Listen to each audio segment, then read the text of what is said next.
of the way. He didn't even want no part of it. I mean, that was one of the more dominating rushing performances I think I'd ever seen at a high school level. And that's saying a lot with the quarterback we had last year. All right, thanks, guys. Johnny, appreciate it. And that's Nicole Maxwell, and he is extremely phenomenal for Benjamin Russell. And he ran against a very good football team that was undefeated in Chelsea and that had not had a close game. And he had over 400 yards of total offense, counting special teams and pass receptions, but had over 220 yards rushing on 32 carries this past Friday. Let's go back to the phone lines. Terry, you're on Sportscall. Yeah, what a difference it makes when you put the starting quarterback in and let him actually play the game. Funny how that happens. Can you believe it? Anyway, I know there's a few people out there hating on us because we played, lesser opponent. But yeah, but who doesn't? And everybody's got to do that. But we beat a lesser opponent like we should, and we played the game like we should. That's all we got to look at. I think it was a confidence builder, and I think we got plenty of room for improvement. And so I think it was a stepping stone. Of course, like you just said, it takes 2 games. They're gonna tell a lot. Well, we got them at home. We've got them at home, and if we're worth our salt, we'll take care of business. Yeah. Well, Gus did keep his word about running Sean White in there too, so we got to give him a little credit. Yeah, he went against the grain. Yeah, I know it. I want to go with a 37-24 Auburn. 37. And the quarterback going to throw for 198 yards. Quarterback 198. So Sean Trevor White. Knight. That's it. Sean White. That's not. We doing Trevor Knight passing yards. Is that what you're talking about? Yeah, ain't that what we're doing? Yeah, that's what we're doing. Trevor Knight. Okay. Yeah, I was talking about him. Yeah, 198 for Trevor Knight. Yeah. All right. Thank you, guys. Appreciate it, Terry. Thank you so much. Up against the break here. Hopefully when we come back, we'll be joined by Brian Matthews, and we'll get his take on everything that took place on Saturday. We'll take your phone calls after that for the rest of the show. Go ahead and get those in. 1-888-9-TIGER-9 toll free locally at 334-887-3401. More Sports Call on the way right after this.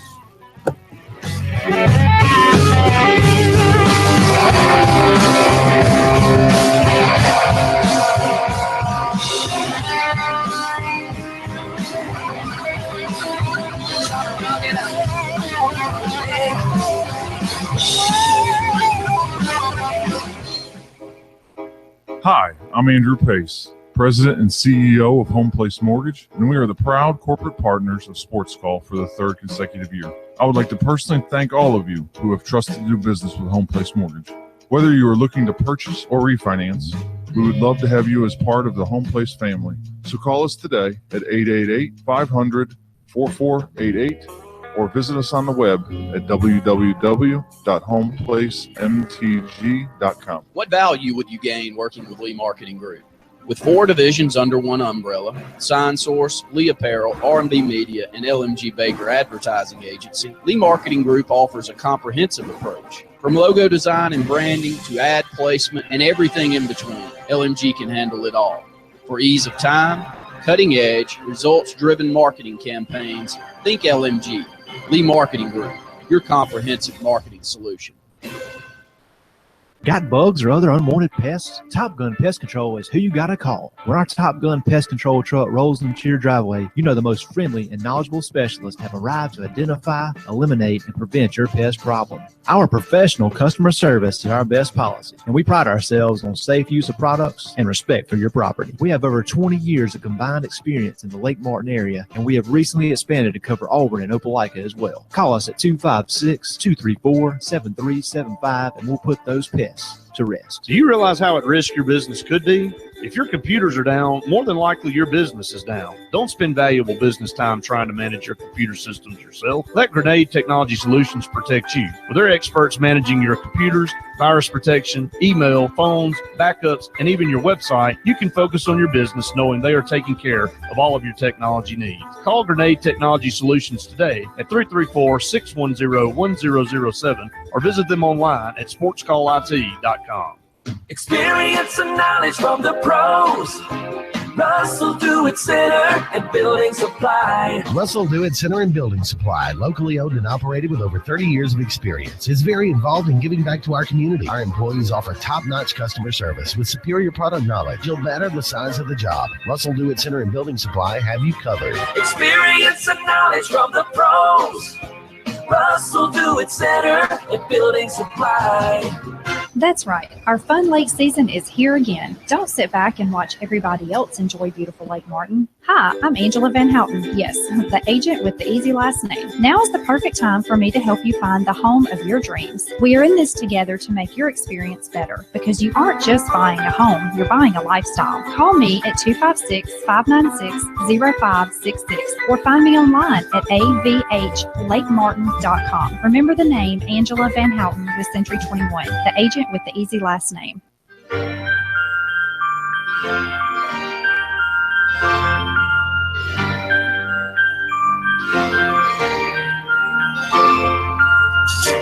Welcome back, everyone, to the Tuesday edition of Sports Call. Andy and Brett here with you until 6 o'clock. Taking your phone calls at 1-888-9-TIGER-9 toll free or locally at 334-887-3401. We'll pick up your phone calls in the next segment, but right now we want to go to the Pyology Hotline and welcome in our good friend Brian Matthews from auburnsports.com. Brian, how's everything going today? It's going really good. Always good to be with you guys. Really appreciate you joining us, Brian, as always. Now, from week 1 to week 2, they say, I don't know who exactly they are, but they say that you always make the most improvement from week 1 to week 2. And usually I scoff at what they say, but they hit the nail on the head with this one with Auburn.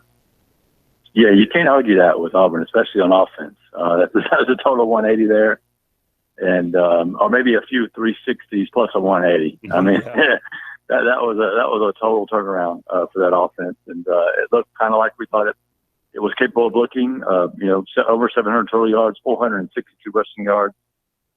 Those numbers are some of the best in Auburn history. So that's a good improvement from week 1 to week 2.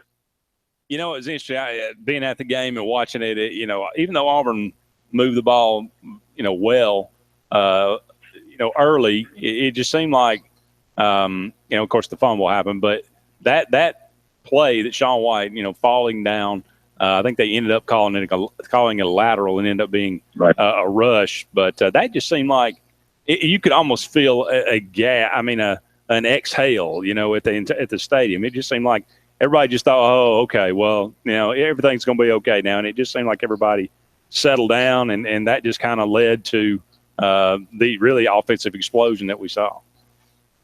I think that's fair to say. I think it really did ignite the team in the offense. And it was great individual plays by Sean White to stay up and get that ball out. And, of course, by Kerryon Johnson to, make the spin move right there, which basically eluded like 4 or 5 guys that were right there on the sideline with him. And then cut it all the way across the field and juke some more guys and leap over another guy at the 10-yard line and finally dive into the touchdown. That was just a great individual play. And I think it did make a difference with the offense and the way it played the rest of the night.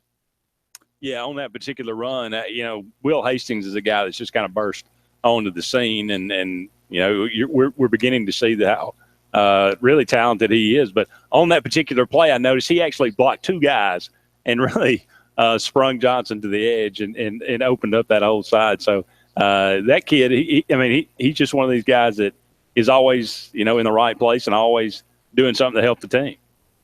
Yeah, he's got an knack for playing this game of football, and we're going to see more of him down the line. And I think him in that slot spot is going to create some mismatches. Can't speak correctly. Mismatches for Auburn down the line because he's really tough to cover in space. He's got such good quickness, and you probably try to put a linebacker on him, like I think Arkansas State did on his touchdown pass. He is going to burn them and burn them badly. Yeah, Sean White, like you said, I think this is what I believed he was capable of. He ran the ball, I think maybe somewhat surprisingly efficiently, maybe for some people, but threw the ball pretty accurately. I know he had a couple of throws he'd like to have back, but just kind of grade his overall performance. What do you think he needs to work on as we move forward? I'd say it was a very good performance by Sean White. I think it was important for him to get those touchdown passes because, he'd thrown the ball well between the 20s, but hasn't done as well in the red zone. And making the big plays in the passing game. So I think that was very important for him to connect with Tony Stevens on those 2 touchdowns and throw that deep pass to Kyle Davis, who made that incredible catch. And then, of course, get that other touchdown to Hastings. But overall, with his ability to run the ball, which, like you, I sort of knew he could do it all along. But, people sort of see him hurt last year and sort of infer that he can't do it. But we've seen him do it before. And I think he's an adequate runner. And, if he can continue to do that all season, stay healthy, that's a big part of the offense. That keeps that defense, a step or a half step, behind on maybe pursuing the running back at times. And that can make a big, big difference for a guy like Kerryon or Cameron Petway, whoever has that ball. Well, you heard the same things we did. You reported it. The Cameron Petway, the talk about Cameron Petway. Well, he's a great north-south runner. He's a tailback. He's not a fullback anymore. He made that transition. Yada, yada, yada. We don't see him take even a single carry in game one. Were you surprised at what you saw and in his effectiveness and his capability, or were you did you think, or did you know something that we didn't? I was surprised that he had those 2 long runs. I was very impressed with him. I was surprised he didn't play, first of all, in the first game. And then when he did come on, I thought he was going to be a guy that, could get you a 10, 12, 14-yard run, 16 yards here and there. But I didn't know he was going to bust free for around 64 yards, something like that on his first carry, and then have another long run later in the game. Just really impressed with him. He's got a really good burst, and he is a load to tackle. You don't want to take him head on. You want to sort of come at him sideways and try to take him out by the ankles. You don't want to try to tackle that big boy high. No, absolutely not. Certainly I wouldn't. Maybe somebody else would. Not me. Not me. Well, it is Arkansas State. We understand that they lost pretty handily to Toledo. Although Toledo beat Arkansas last year, so Toledo's not exactly a bad team. But Arkansas State's an inferior opponent. We all understand that. What do you say, or how do you feel about the significance of this win? Do you kind of, blow it off as, it is Arkansas State, or do you attach some amount of significance to it? I do attach some significance to it. I think having 700 yards total and 460 on the ground is significant if you're going against your scout team. Those numbers are second only, I think, in Auburn history. So when you can do that, I don't care who the opponent is or what week it is or what's going on. I think that's significant, and that tells me that this offense has potential to be pretty good this year. But I do, on the other hand, think it's important that they, show they can do that against a good opponent, such as Texas A&M or such as LSU. Auburn's next 2 that'll be visiting Jordan-Hare Stadium. Texas A&M coming into Auburn, as you say. A month ago, 2 months ago, when I looked at the schedule, I thought this is the most important game for Auburn this season. This early matchup at home with an SEC opponent, Auburn's, goes back that they've lost their last 6 against Power 5 conference teams in Jordan-Hare Stadium. I think they're 2-8 in their last 10 against the SEC West. This is an opportunity for them to break those kind of streaks. This is an opportunity for them to get off on a good foot here in the conference season. And, clearly this is a big moment for Gus Malzahn after that first game, coming back and finding some offensive identity, kind of finding a little of that magic again. Some people, have said maybe on this show here just recently, the next 2 games, may determine not only the rest of this season, but maybe, the next couple of years at Auburn University as far as football is concerned. Do you think that's overstating it? Not really. I think this is a very, very important game. And for the reasons you mentioned, I'm not sure I can add anything more to that. I agree with you. Both games are very important. And I think, for Auburn to play good against LSU, I think they've got to play good against Texas A&M. They're different in their styles and opponents and stuff, but as you mentioned before, Auburn has not played well recently against SEC West opponents, big name opponents at home, and it's time for that to turn around. And they need to start that this Saturday against Texas A&M team that's ranked in the top 25 that is going to come to Jordan-Hare Stadium with a lot of confidence. I don't know if you've seen much of Texas A&M this year. I watched a little bit of the UCLA game. You can't tell anything from Prairie View A&M, but Trevor Knight, it looks like he's very capable in that system. When you look at this matchup, what do you think the keys are for Auburn? On offense, the key is protecting Sean White from those really good defensive ends such as Miles Garrett. I mean, they've got to, Robert Leff and Austin Golson have got to have a terrific game. They got to step up their play, and then Auburn's got to find a way scheme-wise to help those guys out a little bit. And that even goes back to play calling, throwing a little bit more on first down, trying to stay on those sure passing down, 3rd and long or 2nd and long. So I think that's very important. And defensively, I think it's very important for Auburn's front four to put pressure on, Texas A&M's quarterback, because Texas A&M, the strength of this team is their quarterback and their receivers. They got some of the most talented receivers in the country. If you give that quarterback an extra second and give those receivers an extra second or two to get open, they can burn the best coverage guys. That they're really, really talented. So they've got to really mix things up defensively and really put a lot of pressure, try to frustrate that quarterback and try to keep them from breaking out so many of those big plays. Have you been able to get over to the Santa Freeze before a game yet this year? I have not. So I need to do that. I'm disappointed. Yeah. Yeah, me too, actually. Well, Brian, kind of give us a preview of what's going on at auburnsports.com this week.